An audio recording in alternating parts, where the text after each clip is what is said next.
땅을 주신 이유라는 점을 하나님 말씀 함께 나누겠습니다. 사랑하는 여러분, 더위도 더위지만 비가 무진장 많이 내리고 있습니다. 많은 비 때문에 혹 피해 없으시기를 진심으로 바랍니다. 다만 주님의 말씀으로 오늘 단비와 같은 은혜, 또 폭포수와 같은 우리 주님의 말씀이 우리 심령을 가득 채우는 밤 되기를 진심으로 바랍니다. 설교 제목을 보고 목사님께 누가 땅을 줬나? 혹시 그렇게 생각하시는 분이 계실지도 모르겠습니다만 그런 분은 전혀 안 계시니까 오해 없으시기 바랍니다. 그럼에도 불구하고 오늘은 좀 땅에 대한 이야기를 좀 해보려고 합니다. 여러분, 여러분들에게 누군가 땅을 조금 준다면 뭐 하고 싶으세요? 땅이 있으면 좋겠다는 말씀을 제가 오며 가며 많이 들었는데요. 누군가가 제게 작은 땅을 하나 준다면 마당 있는 집을 하나 짓고 싶고 작은 교회도 하나 짓고 싶고 그런 생각이 좀 있습니다만 여러분들에게 땅이 생긴다면 여러분 뭐 하고 싶겠습니까? 목사님, 그 땅이 강남에 있습니까? 강북에 있습니까? 이런 걸 물으려고 하시는 것 같은데 아마 우리에게 땅이 주어지거나 여유 있는 어떤 공간이 주어진다면 각자가 하고 싶은 일들이 있으리라 생각합니다. 여러분, 땅은 사실 소유보다 훨씬 더 큰 의미가 우리에게 있죠. 민족과 나라와 세대와 국가를 초월해서 아주 큰 의미를 갖습니다. 땅은 기본적으로 생명의 원천이잖아요. 땅으로부터 생명이 나오고 우리가 먹고 입고 쓰는 모든 것이 땅으로부터 나옵니다. 내가 살아가고 무언가를 시도할 수 있는 기반이 되기도 합니다. 수많은 경제학자들은 모든 경제력은 땅에서 나온다고 말하기도 해요. 땅은 다시 한번 말씀드리지만 소유 이상 더 큰 가치와 의미가 우리에게 있습니다. 그런데 이 땅이 우리에게만 그런 것이 아니라 성경이 그것을 우리에게 말씀하고 있습니다. 사실 성경은 땅의 이야기라고도 할 수 있습니다. 물론 우리들의 관심은 하나님 나라, 언약, 하늘, 신령한 것들 이런 것에 관심이 있으니까 때로는 땅에 속한 것을 부정한 것으로 보는 경향도 있기는 합니다만 사실 성경에서 이 땅이라는 주제는 매우 중요한 주제입니다. 성경의 땅 이야기는 그 이야기가 분절되어 있지 않고요.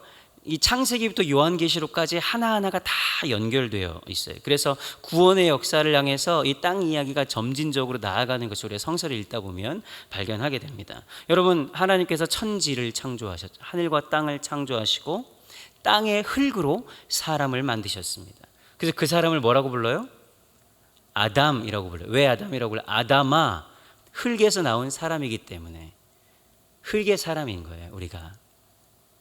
그리고 이렇게 창조한 사람을 당신께서 펼쳐주신 땅, 동산에 두시고 생육하고 번성하라, 땅에 충만하라, 땅을 정복하고 다스리라 명령하시죠.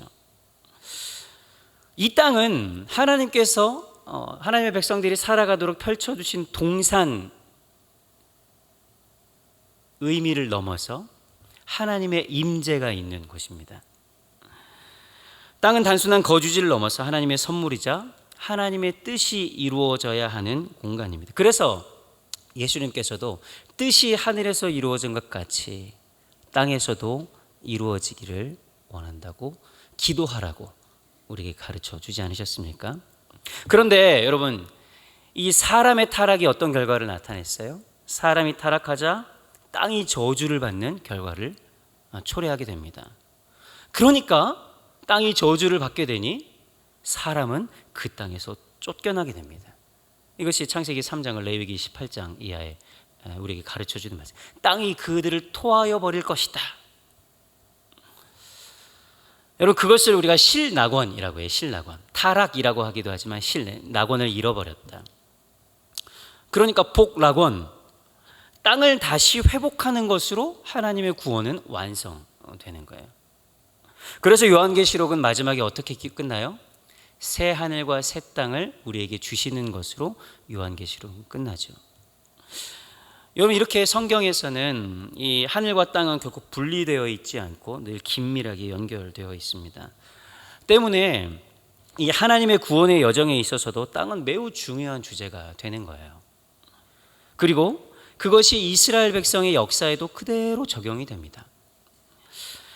하나님은 범죄하여 타락한 사람을 구원하시기 위해서 어떤 방법을 쓰세요? 세상에서 먼지와도 같은 작고 작은 이스라엘 백성들을 선택하십니다. 그래서 그들에게 베풀어 주셨던 은혜대로, 은혜의 원리대로 이 땅의 사람들을 구원하시는 하나님의 구원의 방정식이 있어요. 그래서 이스라엘 백성에게 하나님께서는 젖과 꿀이 흐르는 땅을 주겠다고 약속하셨고, 여러분, 모세오경은 뭐예요? 이 약속된 젖과 꿀이 흐르는 땅에서 이스라엘 백성들이 어떻게 살아야 하는가를 가르쳐 주는 거예요. 그러면 역사서는 어떤 거예요? 그들이 차지한 그 약속의 땅에서 그들이 어떻게 실패했는지를 보여주는 거예요. 예언서는 어떤 내용이에요? 그래서 쫓겨난 이스라엘 백성들이 그 땅을 어떻게 회복할 수 있는가에 대한 기록들인 거예요.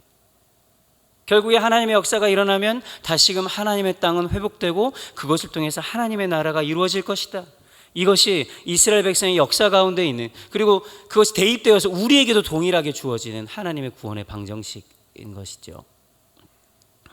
이스라엘 백성에게는 이 약속의 땅, 얘는 가나안 복지 그랬죠. 복이 있는 땅, 가나안 복지에 들어가는 것이, 그리고 그것을 회복하는 것이 구원과 다름없는 일이에요.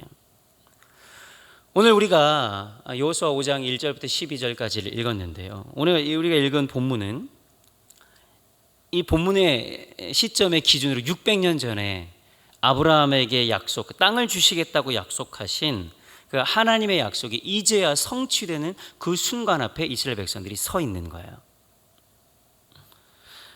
그 약속을 받았지만 이스라엘 백성들이 아브라함을 통해서 내가 너희들에게 젖과 꿀이 흐르는 땅을 주겠다, 가나안 땅을 주겠다 약속을 받았지만 지난 600년 동안 이스라엘 백성들 어떻게 살았어요? 유리방황하며 머리를 둘 곳 없이 그냥 광야의 들짐승처럼 그들은 살았습니다. 애굽 땅에서 종처럼 살았어요. 그것에 만족하면서 그냥 종으로라도 살자 만족하면서 살아가던 이스라엘 백성들, 이제 그들을 하나님께서 건져내셨고 이제 그 결정적인 순간, 역사적인 순간에 이스라엘 백성들이 지금 서 있는 거예요. 여러분, 이 노예로 살아가던 사람들에게 자신들의 땅이 생긴다는 것, 이게 얼마나 감격스러운 일이겠습니까? 저희 세대는 다 겪지 못했지만 광복절에 우리 조상들이, 우리 선조들이 겪었을 어떤 그 놀라움과 감격과 그 환희, 그것들을 어떻게 표현할 수 있겠어요? 이 실로 놀랍고 감격스러운 일이 아닐 수 없는 거예요. 여러분, 집이 없었던 사람이 오랫동안 노력하고 수고하고 애써서 집을 얻고 내 명의로 된 집에 들어가서 산다는 거예요. 얼마나 큰 기쁨이 있겠어요? 은행빚 없이. 은행빚 있으면 이게 감격이 반하니까. 이스라엘 백성은 우리가 오늘 읽은 사건 바로 전에 여호와의 제사장들을 앞세우고 요단강을 건너는 기적을 경험했습니다. 아담읍 성읍 변방에 요단강 물이 쌓이고 마른 땅처럼 요단강을 도화하는 사건을 경험하죠. 아마 이스라엘 백성들의 그 흥분 상태는 측정기가 있었다면 아마 가장 최고치가 아니었을 거예요. 이제 당장이라도 가나안 땅이 내 것이 된 것처럼 매우 흥분 상태에 있었을 거예요. 지난 40년 동안 광야의 여정을 통과하면서 그토록 기다리던 순간이었으니까요. 수능 끝낸 고3 학생들이 얼마나 그날을 기다립니까?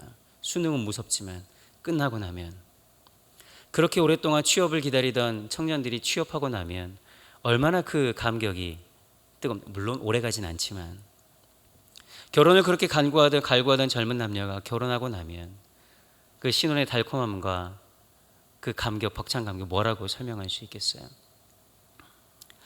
그런데 우리는 이 앞으로 펼쳐질 이스라엘의 이야기는 사실 완성된 이야기가 아니라는 것을 우리는 잘 알고 있습니다. 아마 이스라엘 백성들도 그렇게 기다리고 고대하던 땅에 들어왔는데 뭔가 분위기가 심상치 않게 돌아가고 있다는 것을 아마 느꼈을 거예요. 가나안 땅에 들어가면 이 모진 그 과정들, 광야의 과정들을 통과하고 그 적들을 다 물리치고 요단강을 건너서 가나안 땅에 딱 들어왔는데 이제 짜잔 하고 뭔가 펼쳐질 줄 알았는데 아니요. 뭔가 분위기가 이상해요. 이제 예선 끝나고 본선 치르는 느낌인 거예요.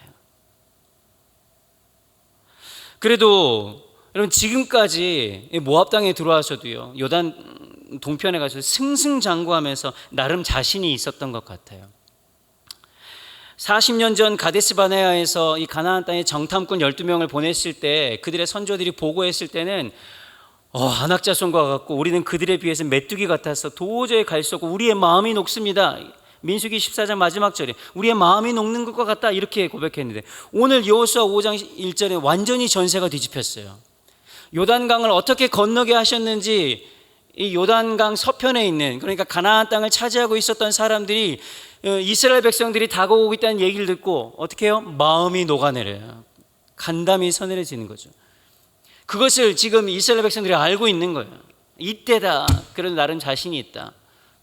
저 높은 아주 강고한 여리고성이 있지만 그래도 지금까지 우리가 싸운 게 있는데 어느 정도 자신감이 있었을 거예요. 1절 말씀 한번 읽어볼까요? 시작. 요단 서쪽에 아모리 사람의 모든 왕들과 해변에 가나안 사람의 모든 왕들이 여호와께서 요단물을 이스라엘 자손들 앞에서 말리시고 우리를 건너게 하셨음을 듣고 마음이 녹았고 이스라엘 자손들 때문에 정신을 잃었더라.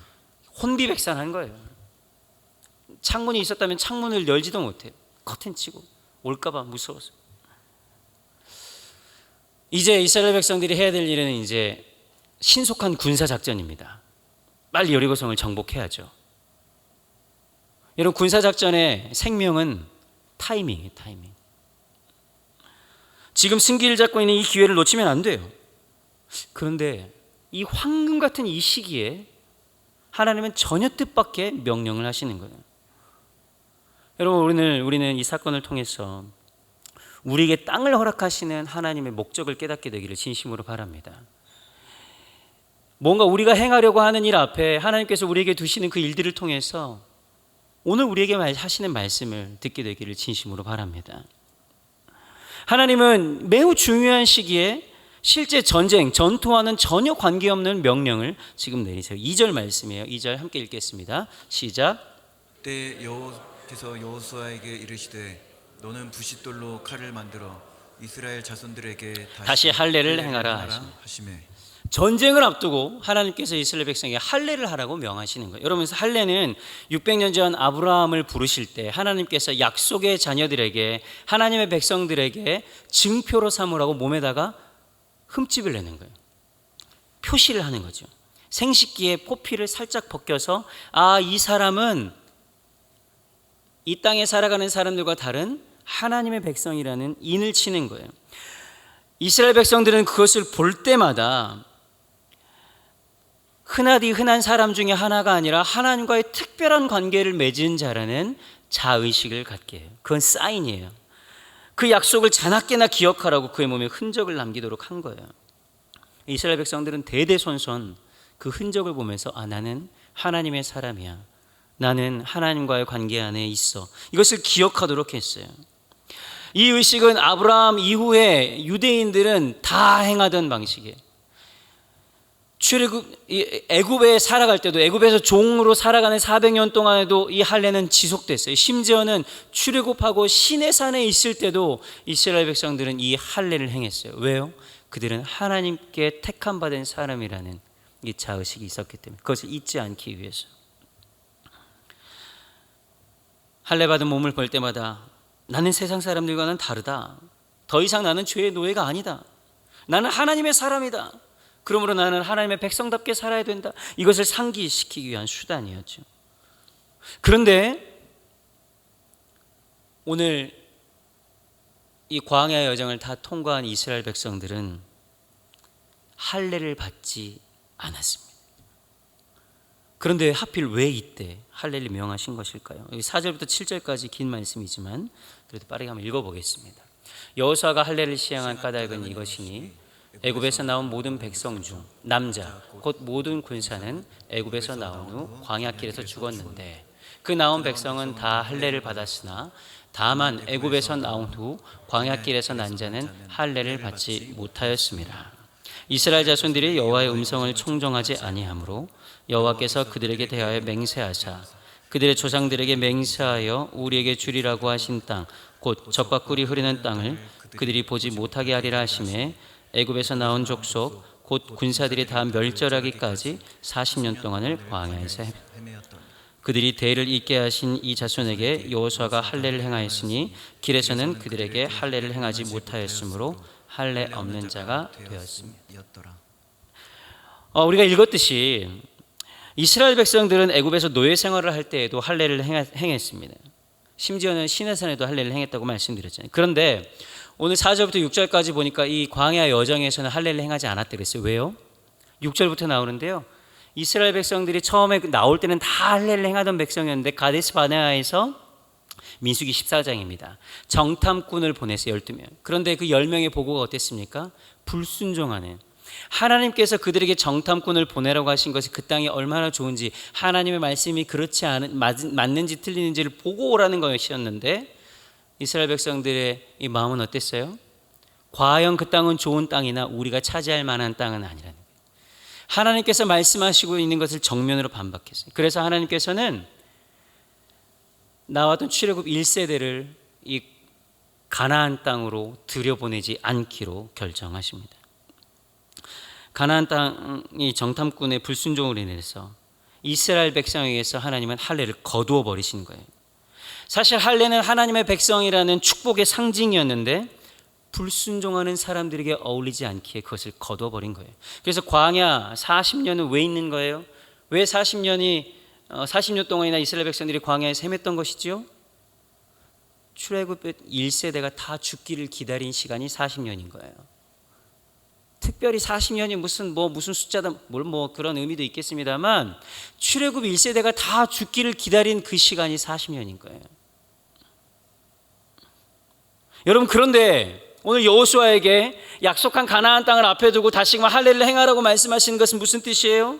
할례를 다시 명했다는 것은 이제 그들에게 내렸던 징계가 끝이 났다는 거예요. 그래서 하나님의 할례를 마친 이스라엘 백성들 앞에서 9절에 이렇게 말씀하시잖아요. 내가 오늘 애굽의 수치를 너희에게서 떠나가게 하셨다. 여러분, 사실 이 출애굽 사건은 지금 오늘 본문의 기준으로는 40년 전의 사건이에요. 애굽을 극복한 지, 애굽의 그 강대한 군사력을 극복하고 탈출한 지 40년이 되었는데 이제서야 할례를 행하고 애굽의 수치를 굴러가게 하셨다고 말씀하세요. 왜 오늘이에요? 그것은 법적으로는 40년 전에 애굽을 탈출했을지 몰라도 이스라엘 백성이 가지고 있는 노예 근성, 그들이 가지고 있는 옛사람, 애굽의 방식과 문화와 가치관으로 살아가는 옛자아를 벗어버리는데 40년이나 시간이 걸렸다는 거예요. 여러분, 40년이나 그들은 이스라엘 백성들이 애굽을 탈출했지만 40년이 되었지만 여전히 하나님의 사람으로서의 능력이나 하나님의 사람으로서의 꿈이나 하나님의 사람의 자격이나 소망이나 사랑하는 행위가 그들에게는 없었던 거예요. 여전히 좌절감, 절망감, 패배감, 무례함, 불경건함이 그들에게 쌓여 있었던 것이죠. 그것을 털어내는데 너무나도 오랜 시간이 걸려요. 여러분, 잘못된 습관 하나 바꾸는 것이 얼마나 어려운 일인지요. 하나님은 가데스 바네아에서 불순종했던 그 하나님의 군대에게 이 가나안 땅을 줄 수가 없었던 거예요. 여전히 옛사람의 습성을 지닌 채 하나님의 땅에서 살 수 없었던 것이죠. 하나님이 이스라엘 백성 안에 여전히 남아있는 애굽의 노예의 습성을 빼야 했습니다. 왜냐하면 하나님의 땅은 하나님의 사람들에게 허락된 곳이기 때문입니다. 그래서 지난 40년은 광야에서 태어난 다음 세대에게 하나님의 백성으로 어떻게 살아야 하는지를 훈련하는 훈련의 시간이었어요. 하나님은 이 연단의 시간을 통해서, 이 고통의 시간을 통해서 우리의 영적 상태를 준비하시는 분이세요. 때문에 여러분, 의미 없는 고난은 없는 겁니다. 여러분 삶 가운데 혹시 고난, 이 광야의 길을 걸어간다고 생각하는 분이 계십니까? 하는 일마다 막히는 것 같고 하나님은 다른 사람 기도는 잘 들어주는 것 같은데 내 기도는 전혀 들려주지 않는 것 같아요. 내 기도에는 그렇게 응답해 주지 않는 것 같은 그런 때를 여러분 혹시 보내고 계세요? 여러분, 그때가 여러분 훈련하고 있는 때임을 기억하십시오. 우리의 영적인 상태를 하나님께 점검하시고 이제 약속의 땅으로 들어갈 만한 그 상태로 우리를 업그레이드 시키는 상태인 거예요. 그래서 하나님은 약속의 땅, 가나안 땅을 앞둔 이 시점에 이스라엘 백성에게 할례를 행하라고 말씀하세요. 네, 여러분 생각해 보세요. 당시에 무슨 마취제가 있겠어요? 진통제가 있겠어요? 부싯돌로 갈아서 살점을 떼네. 여러분 얼마나 고통스럽겠습니까? 그리고 얼마나 회복은 더뎠겠어요? 하나님은 어떻게 하면 저 거대한 여리고성을 점령할 수 있을까 고민하고 혈안이 되었던 이스라엘 백성과 여호수아에게 할례를 통해서 그들이 가지고 있던 모든 무장 능력을 다 해제시켜 버려요. 하나님 앞에서 할례를 통해서 완전한 무기력함을 경험하게 만듭니다. 남자들은 알 거예요. 인간적인 전술과 공격 능력을 강화하는 방법으로 뭔가 전술을 짜고 어떻게 하면 저 여리고성을 무너뜨릴 수 있을지 이 전략을 짜는 방법으로 이스라엘 백성들을 준비시키지 않습니다. 오히려 가장 좋은 타이밍, 가장 적절한 순간을 놓치고 이 일주일 정도의 회복 기간을 동안 적군 앞에서 몸을 전혀 움직일 수 없는 상태로 만들어 버리는 거예요. 여러분 그 일주일의 시간이 얼마나 답답했겠어요. 어떻게 해야 될지를 모르는 거예요. 하나님께서는 이스라엘 백성이 가지고 있는 여호수아가 가지고 있었던 인간적인 모든 계획과 방법을 하나님 앞에서 내려놓기를 원하셨던 것이죠. 여러분 사실 이스라엘 백성은 여리고에 살아가던 가나안 족속들에게는 무방비로 있는 것처럼 보이지만 사실 이스라엘 백성들은 지금 여리고성 앞에 있는 것이 아니라 하나님 앞에 있는 것임을 기억하시기 바랍니다. 할례 받아서 누워있는 이스라엘 장정들은 이것을 보아야만 했어요. 그래야 그들은 그 불안의 시간, 그 일주일의 시간을 견딜 수 있었던 거예요. 여러분 우리가 우리의 삶이 낙담하고 우리의 뜻대로 되지 않은 그 순간, 그래서 아무것도 할 수 없는 옴짝달싹할 수 없는 순간을 그 만날 때 우리가 지속해서 여리고성을 바라보고 있으면, 우리의 문제를 바라보고 있으면 우리는 아마 그 압력에 눌려서 죽을지도 몰라요. 저 견딜 수 없을 거예요. 그 순간 우리가 해야 하는 일은 그 문제 너머에 계시는 여호와 하나님을 바라보아야 합니다. 우리는 기억해야 돼요. 때로 우리의 삶에 매우 적절하고 소중한 시간에 이 타임을 놓치면 안 되는 그 시간에 하나님께서 우리의 길을 탁 막아설 때가 있습니다. 이거 어떻게 하라는 건지, 가라고 하는 건지, 돌아오라고 하는 건지, 그거 아니라고 하는 건지, 맞다고 하는 건지 아무런 말씀도 안 해주시는데, 그리고 우리를 그저 대적 앞에 그냥 덩그러니 놓아두는 것 같아요. 뭔가 일을 좀 해보려고 하면 더 꼬여가는 때가 있어요. 사랑하는 여러분, 그때는 우리가 적군 앞에 있는 것이 아니라 하나님 앞에 있는 것을 기억하시기 바랍니다. 우리의 손과 발을 누가 묶었겠어요? 우리의 계획을 누가 막으셨냔 말이에요. 그러니 우리는 적 앞에 있는 것이 아니라 그때 하나님 앞에 있는 거예요. 그래서 우리는 결코 절망할 수가 없어요. 결코 좌절할 필요가 없는 거예요. 문제가 크면 클수록 하나님의 살아계심은 더욱더 분명하기 때문에. 다시 한번 말씀드리지만 하나님은 적군들을 앞에 두고 이스라엘 백성들을 완전히 무장해제 시켜버립니다. 더 이상 옛사람이 살아가던 방식이 아닌 새로운 방식을 의지해야 한다고 말해요. 여러분 이 일에는요 결단이 필요해요. 엄청난 결단이 필요합니다. 결코 쉬운 일이 아니에요. 하나님 보시기에 여러분 우리의 적은 외부에 있는 게 아니라 우리 내면에 있거든요. 그래서 우리 스스로가 그들을 결단하지 않으면 안 됩니다. 우리를 옛사람의 모습으로 살아가게 만드는 죄의 습성, 반복되는 불순종, 여전한 자아 중심적인 생각들, 이기적인 생각들, 하나님 앞에서는 거룩한 척 살아가지만 뒤로는 여전히 세상 사람들과 똑같이 살아가는 내 이중적인 모습들, 여러분, 그것을 내려놓고 하나님 앞에 두 손 들고 항복하라는 거예요. 내 의지와 힘보다 하나님의 행하실 일들을 더 신뢰하는 이 믿음의 기대를 갖게 되는 거예요. 여러분, 그것이 없이는 하나님께서 약속한 가나안 땅에 한 발자국도 들이밀 수가 없어요. 애굽의 모습으로 살아갈 때 하나님께서 약속하신 그 가나안 땅에서 하루도 살아갈 수 없습니다. 왠 줄 아세요, 여러분? 애굽보다 가나안 땅에 있는 거민들은 더 악하고 강한 사람들이기 때문에 그래요. 하나님은 때로 우리에게 이렇게 말씀하세요. 하나님, 이것만은 제가 건드릴 수 없습니다. 다른 거는 제가 다 하나님 앞에 용납하겠는데 내 자존심만은 하나님 이거 안 됩니다.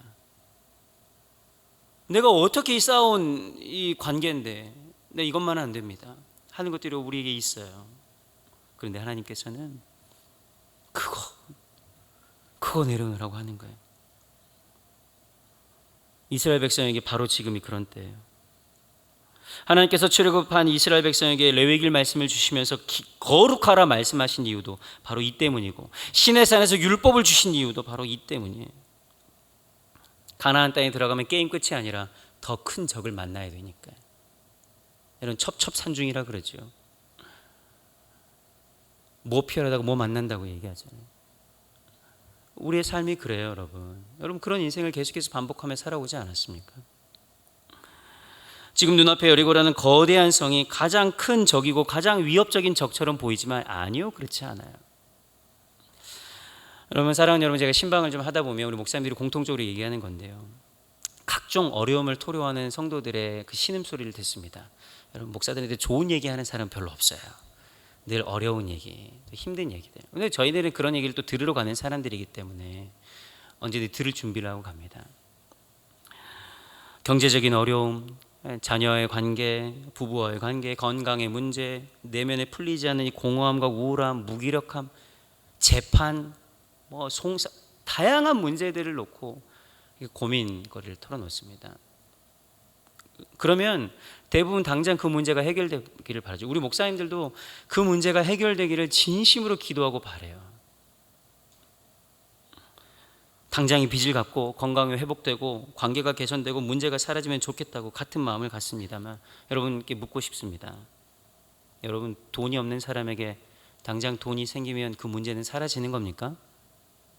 예, 당장에는 그럴 수 있을 것 같죠. 건강이 좀 약한 사람에게 지금 건강이 바로 확 회복되면 인생의 모든 문제가 다 해결되는 겁니까? 아니요. 그러면 나사로가 다시 살았으면 다시 안 죽어야죠. 당장에 우리의 삶에 진짜 문제인 것 같은 그 문제가 해결되면 내 인생은 다 아무런 문제가 없겠다 생각하지만, 여러분, 그 시간 길지 않아요. 우리 근본적인 근원적인 문제가 해결되지 않으면, 이 내면의 하나님과의 관계 안에서 근원적인 문제가 해결되지 않으면 우리 현상으로 나타나는 문제는 여러분 계속돼서 반복됩니다.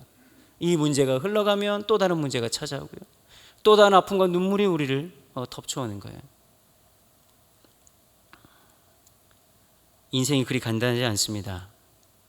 그런데 하나님께서 우리의 삶의 대적들 앞에서 할례를 행하라고 말씀하시는 이유가 있습니다. 신약 시대에는 그것을 세례로 대체하는데요, 그 세례의 의미가 뭡니까? 내 옛사람이 그리스도와 함께 죽었다가 이제 성령의 사람으로 다시 태어난 것을 의미해요. 하나님께서 오늘 할례를 이스라엘 백성에게 명한 이유는 이제 너희들이 옛사람이 아닌 새로운 사람으로 살라고 말씀하신 하나님의 도전이에요. 우리는 그것을 결단해야 돼요. 다시 한번 말씀드리지만 이제 더 이상 세상의 방식으로 살아가지 않겠다. 하나님께서 내게 말씀하신 그 방법대로 살아가겠다 결단하는 거예요. 이것이 정복 전쟁을 앞에 두고 할례를 통해 선포하시는 하나님의 말씀입니다. 그래서 우리는 새로운 하루를 시작할 때, 문제 앞에 설 때, 결혼하기 전에, 직장에 취직돼서 이제 직장에 출근하기 전에 우리는 그렇게 선포돼요. 나는 세상하고는 다르다. 똑같이 살 수 없다. 나는 하나님의 사람이다. 여러분, 그것을 날마다 우리에게 선포하라고 말씀하시는 거예요.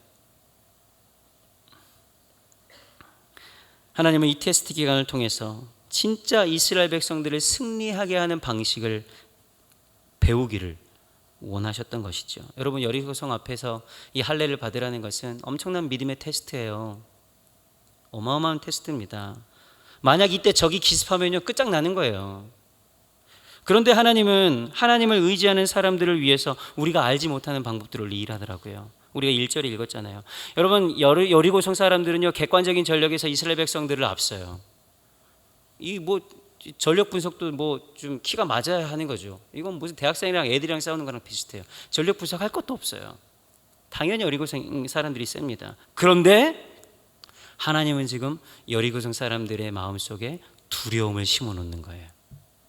사랑하는 여러분, 믿음의 사람이 믿음으로 살지 않기 때문에 세상이 우리를 업신여기는 거예요.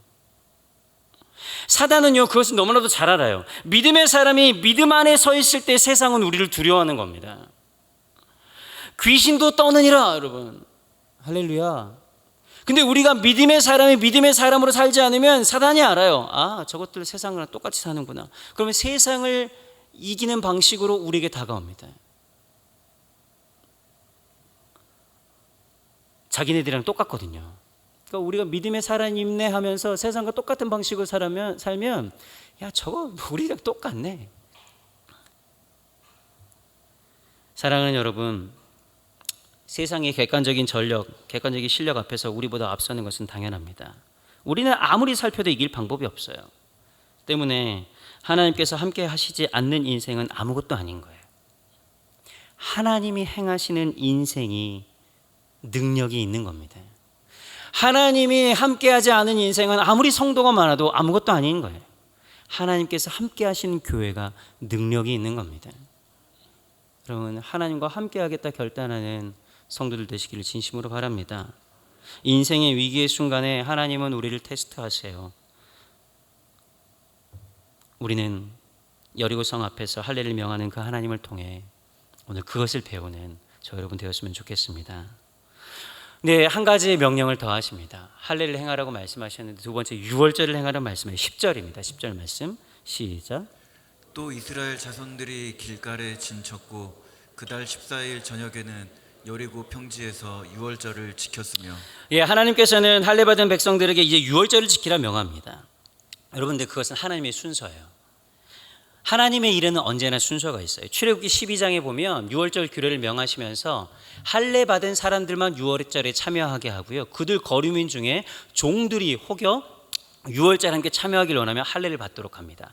또 이방인들도 유월절에 참여하기를 원하면 할례를 받게 해요.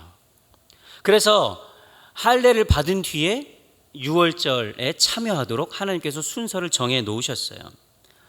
여러분, 때문에 가데스 바네아 사건을 통해서 할례가 중단되었다는 것은 무엇도 중단되었다는 것이며 유월절도 중단되었다는 것이에요.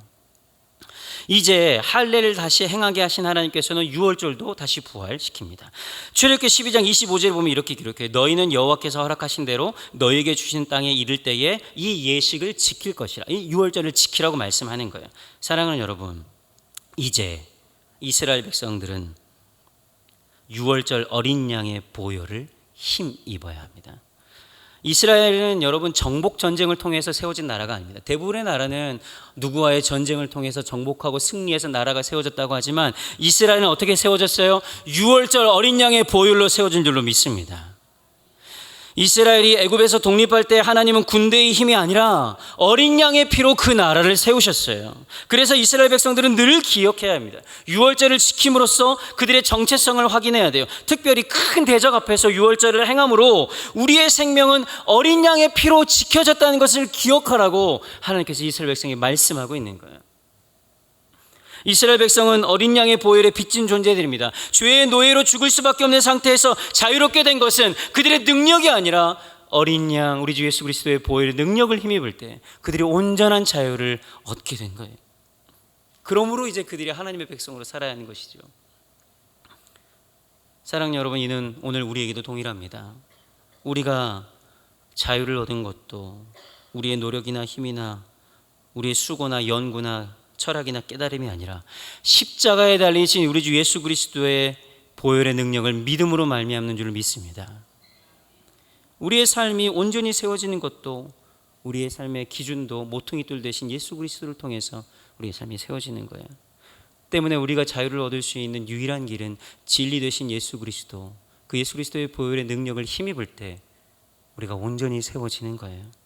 우리 옛사람이 마귀가 우리를 비난하고 우리를 정죄하고 좌절하게 만들고 너희 죄인 아니냐고, 너희가 그럴 자격이 있느냐고 우리에게 손가락질할 때 어린 양 보혈의 피로 우리를 덮으셔서 우리를 깨끗게 하신 예수 그리스도를 말미암아 우리가 온전한 자유를 얻게 된 것 아니겠습니까?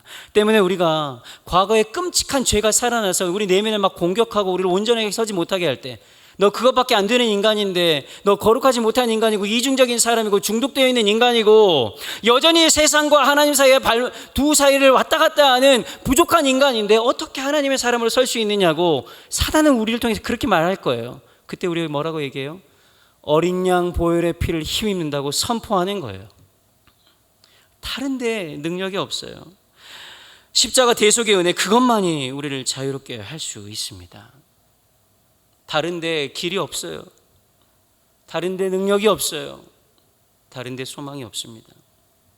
지금 가나안 땅 정복 전쟁을 앞둔 이스라엘 백성이 지난 40년 동안 지켜지지 않았던 유월절을 회복해야 하는 이유도 바로 여기에 있는 거예요. 사랑하는 여러분, 우리는 온전한 자유와 온전한 진리를 어디에서 얻을 수 있습니까? 우리의 대장 되신 예수 그리스도, 우리를 위해서 십자가에 피 흘려 죽으신 예수 그리스도, 그 보혈을 의지할 때 우리의 삶에 온전한 자유가 있는 줄로 믿습니다. 그러니 여러분, 우리는 선포해야 돼요. 우리 자녀들에게, 우리 사랑하는 우리의 삶의 첫 걸음에 언제나 어린 양 보혈의 피가 덮어주기를 여러분 날마다 선포하셔야 됩니다.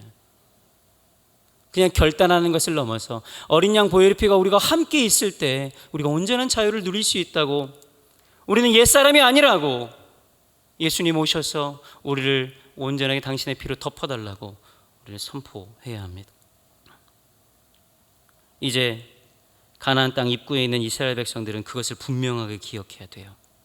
가나안 땅에서 그들에게 생명을 주는 분은 유월절 어린 양의 피를 바르게 하신 우리 주 하나님이라는 것을 말입니다. 유월절은 그것을 기억하게 하는 겁니다. 사단 마귀가 여러분 두려워 떠는 것은, 다시 한번 말씀드리지만, 기세등등한 군사력이나 철옹성 같은 재력이나 빈틈없는 논리나 철학이 아니에요. 어린 양 보혈의 피를 가장 두려워하는 것입니다. 때문에 사람들이 부러워하는 권력과 재력과 명예와 인기와 능력이 우리의 자유의 근거가 될 수가 없습니다. 날마다 십자가의 보혈을 찬송하는 교회, 십자가의 은혜를 기억하는 교회를 세상은 두려워하게 되어 있습니다. 그래서 우리의 삶 역시 우리 주 예수 그리스도의 십자가의 은혜를 날마다 선포해야 하는 거예요. 그것이 능력이 없어 보이고 그것이 당장 우리에게 무슨 일을 안 하는 것 같이 보여도 예수 그리스도의 보혈을 선포하는 그곳에 하나님의 능력이 나타나는 거예요. 11절부터 12절 읽겠습니다. 시작. 유월절 이튿날에 그 땅의 소산물을 먹되 그날에 무교분과 볶은 곡식을 먹었더라. 또 그 땅의 소산물을 먹은 다음 날에 만나가 그쳤으니 이스라엘 사람들이 다시는 만나를 얻지 못하였고 그의 가나안 땅의 소출을 먹었더라. 사랑하는 여러분, 유월절 어린 양 보혈의 피는 과거의 아픔과 죄와 슬픔과 죄악의 사슬로부터도 우리를 자유롭게 하지만 내일의 염려와 근심으로부터도 우리를 자유롭게 합니다. 여러분, 유월절을 행하자마자 어떻게 됐어요? 지금까지 내렸던 만나가 그쳤습니다. 만나가 그쳤는데 그들은 무엇을 먹습니까? 하나님은 너무나도 정확한 분이세요. 하늘의 만나가 그쳤어도 이스라엘 백성들은 굶지 않습니다. 그 땅의 소출로 이스라엘 백성들을 먹게 해요. 어디서 소출이 났겠어요? 이스라엘 백성들이 온다는 소식을 듣고 벌벌 떨던 사람들이 도망가서 남겨놓은 음식이 있었던 거겠지요. 여러분, 하나님은 정확한 분이세요. 때로는 우리에게 더해 주시는 것이 있다면 빼는 것도 있는 분이거든요. 만나가 그치자 그 땅의 소산을 우리에게 주시는, 한 채의 오자도 없어요. 기가 막혀요. 다만 하나님께서 우리에게 공급하시는 방법이 바뀔 뿐이에요. 그러면 그 방법에는 우리가 적응하면 되는 거예요. 기존에 익숙하던 게 사라졌다고 어디 갔냐고 얘기할 거 없어요. 또 다른 방식으로 하나님은 준비하셔서 우리에게 제공하십니다. 하나님께서는 우리를 축복하실 때 언제나 남들과 똑같은 방식으로 축복하지 않습니다. 사람들의 형편과 그의 성향과 상황과 성숙도에 따라 다른 패턴으로 우리를 축복하세요. 그러니까 다른 사람 여러분 부러워할 이유가 없어요. 다른 사람들은 저렇게 하던데요 하나님. 아니요, 그렇지 않아요. 그거는 저 사람의 방법이고 하나님은 나의 방법으로 나에게 가장 정확한 것으로 채워주십니다. 우리가 더 이상 어린아이처럼 그 자리에 머물러 있기를 원하지 않고 단단한 것을 씹어먹는 장성한 분량에 이르기를 하나님 원하세요. 왜냐하면 그 성숙한 마음이 아니고서는 가나안 땅에 들어가서 하루도 버틸 수 없거든요. 다시 한번 말씀드립니다. 우리의 인생은 내 힘으로 힘써 성취하는 것이 아닙니다. 인생의 주도권을 하나님께 온전히 내어드리는 것, 여러분 그것은 포기가 아니에요. 오히려 우리도 인생의 버거운 문제 앞에서 하나님께 내어드리는 연습을 해야 됩니다. 그때 하나님은 당신의 일을 행하실 것입니다. 여호수아의 위대함은 어디에 있냐? 그가 연약하고 부족한 사람이지만 문제 앞에서 그래도 여리고성 앞으로 걸어갔다는 거예요. 문제를 외면하지 않아요. 자기가 어떻게 할 줄은 모르지만 내 능력으로 이것을 해결할 수는 없지만 그러나 문제에서 도망가지는 않습니다. 그리고 문제의 너머에 계시는 하나님을 바라보는 거예요. 이스라엘 백성은 치열한 전장터 앞에서 약 10일간의 이 쉼표를 찍으신 하나님을 통해서 그들이 할례와 유월절을 지키는 것이 아니라 할례와 유월절이 하나님을 신뢰하는 백성들을 지키는 것을 배우는 시간을 얻었습니다. 사랑하는 여러분, 하나님은 우리에게 땅을 왜 주셨을까요? 이스라엘 백성들에게 약속의 땅을 허락하시는 이유는 무엇일까요? 그것은 이 땅에서 하나님의 백성답게 살라는 하나님의 뜻이 있는 것입니다. 혹 내게 약속한 땅이 아직 주어지지 않았다고 안타까워하시는 분 계십니까? 그때 하나님의 방식이 무엇인지 배우는 시간이어야 해요. 이게 하나님의 약속의 땅이라고 생각한 것을 얻은 분이 계세요. 만약 옛사람의 방식대로 여러분 그대로 살아가면 그 약속의 땅을 빼앗겨 버릴지도 모릅니다. 여러분 그게 여러분 거라고 어떻게 장담할 수 있어요? 이스라엘 백성들이 가나안 땅도 빼앗겼는데요.